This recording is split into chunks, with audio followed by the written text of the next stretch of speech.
Nous sommes fiers de vous présenter nos partenaires officiels et nos solutions technologiques de référence. Chers internautes, passionnés de technologie, entrepreneurs et bâtisseurs du futur, 2 applications 100% conçues et développées par Cedrosage Ltd sont désormais à votre service. Cedrosage Ltd, votre accélérateur de digitalisation. Optimisez votre activité, structurez votre présence en ligne et passez à la vitesse supérieure. Que vous soyez entrepreneur, PME ou porteur d'un projet innovant, cette application vous permet d'accéder à des formations exclusives, des outils numériques stratégiques et un accompagnement pour booster votre chiffre d'affaires tout en vous ouvrant aux marchés internationaux. Cedrosage Bitcoin, la plateforme éducative ultime pour comprendre, maîtriser et intégrer le Bitcoin dans vos activités économiques. Pensez pour les novices comme pour les curieux avancés, elle vous guide pas à pas dans le monde des crypto-monnaies, tout en vous outillant pour gagner en autonomie financière à l'ère du numérique. Et ce n'est pas tout. Nous sommes fiers d'annoncer notre partenariat stratégique avec 2 leaders mondiaux de l'écosystème crypto, Now Payments et Change NOW. Pourquoi ce partenariat est-il crucial pour vous? Now Payments vous permet d'accepter facilement les paiements en crypto-monnaie, Bitcoin, Ethereum et bien d'autres sur vos sites ou boutiques avec une intégration fluide, rapide et sécurisée. Plus besoin d'être développeur ou expert, la solution est pensée pour tous. Change NOW, c'est l'outil parfait pour échanger vos crypto-monnaies en quelques secondes, sans inscription ni limite.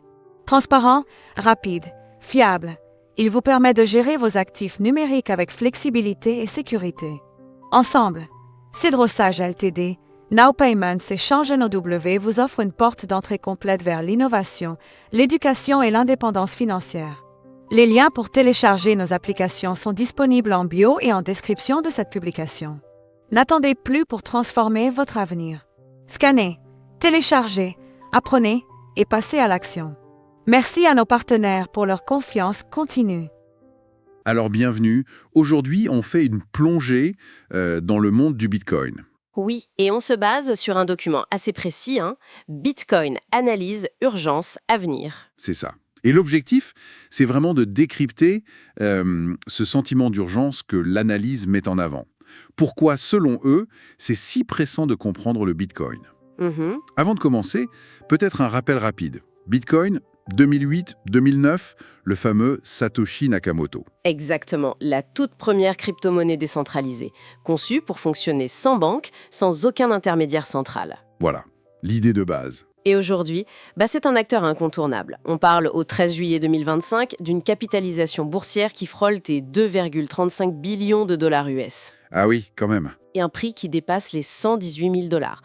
Donc l'argument central de notre source, c'est vraiment « comprenez vite » avant qu'il ne soit trop tard. Pourquoi trop tard, selon eux? Parce que ça remet en question les fondements même de la finance qu'on connaît. Surtout cette dépendance envers des tiers de confiance. Intéressant. Bon, alors, allons voir les bases que l'analyse décortique.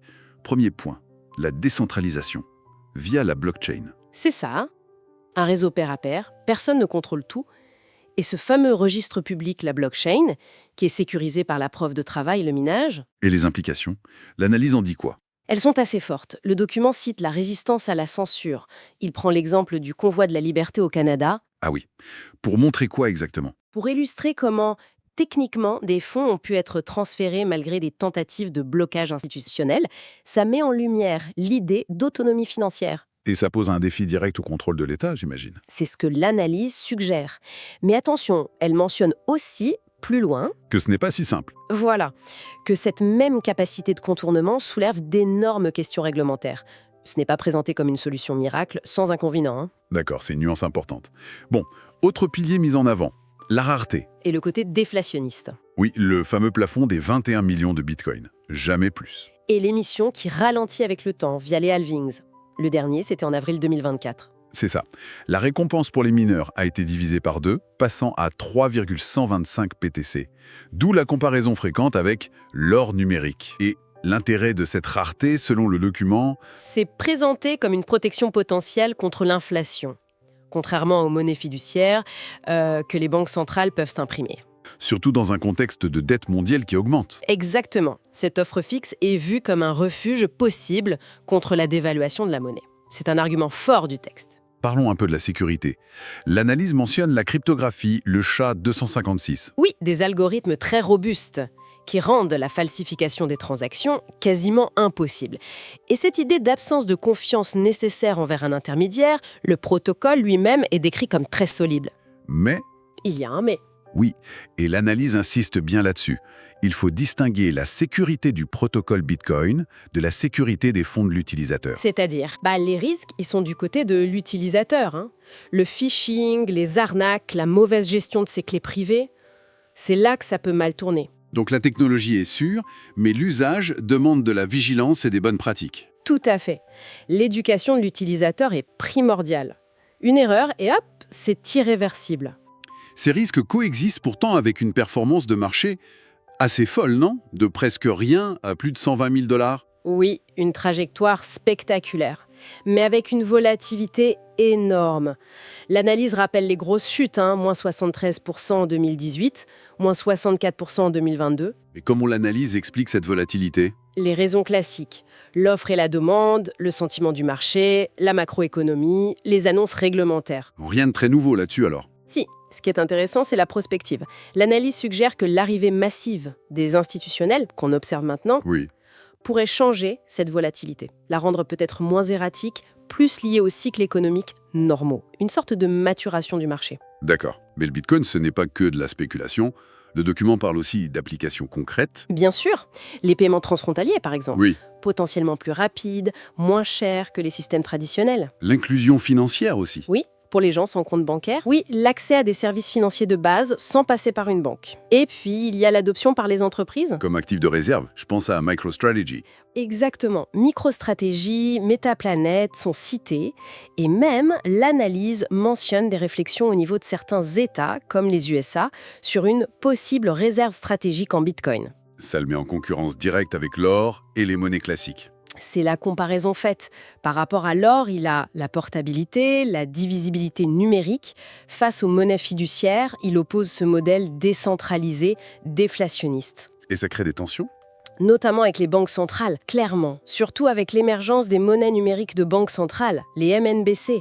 L'analyse voit ça un peu comme une réponse pour garder le contrôle. Quels sont les gros défis que le document identifie? Il y en a plusieurs. L'incertitude réglementaire est majeure, c'est fragmenté mondialement, difficile de trouver le bon équilibre entre contrôle et innovation. L'impact environnemental, si j'imagine. Le minage? Oui, la consommation d'énergie, les déchets électroniques, c'est un point soulevé. Même si le document rapporte aussi l'argument selon lequel Bitcoin pourrait inciter au développement des énergies renouvelables. C'est un débat complexe. Et techniquement, L'évolutivité. Le nombre de transactions par seconde reste faible sur la chaîne principale. C'est un vrai frein pour une adoption massive comme moyen de paiement quotidien. il y a des solutions. Le Lightning Network est mentionné. Oui, comme une solution de seconde couche pour des transactions plus rapides et moins chères. Mais ça ajoute de la complexité. Et puis, il y a toujours les risques pour l'utilisateur dont on a parlé. L'analyse suggère que certains de ces défis sont un peu inévitables.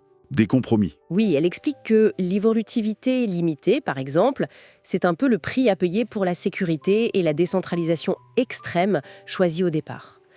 Pour les risques utilisateurs, la clé, c'est l'éducation. Et pour la régulation, une vision complète. Le texte évoque un risque de voir émerger deux mondes crypto. Un très régulé, intégré au système financier, et un autre plus parallèle, plus opaque. Ce qui pourrait aller contre l'idée même de décentralisation. Intéressant. Et pour finir, l'avenir. L'adoption par les institutions, ça semble bien parti, non? Les ETF Bitcoin. Oui, l'analyse souligne l'approbation des ETF, les flux massifs d'investissements institutionnels, plus de 50 milliards de dollars d'entrée en juillet 2025, c'est cité. Le potentiel comme actif de réserve mondial est clairement sur la table. Donc, ignorer le Bitcoin, ce serait risqué. C'est la conclusion de l'analyse. Son intégration semble de plus en plus difficile à ignorer. Ne pas le comprendre comporterait des risques, tant financiers que stratégiques, pour les individus comme pour les institutions ou les États. C'est essentiel pour naviguer l'économie numérique qui arrive.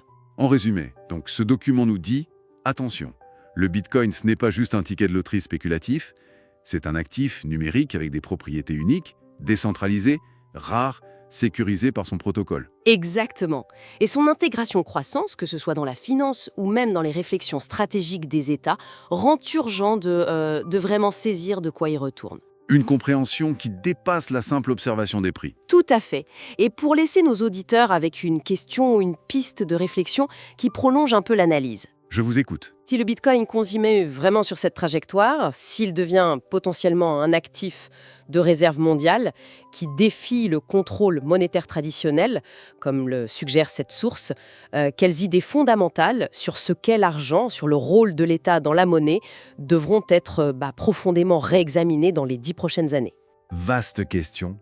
De quoi réfléchir en effet. Merci beaucoup pour cet éclairage. Merci à vous.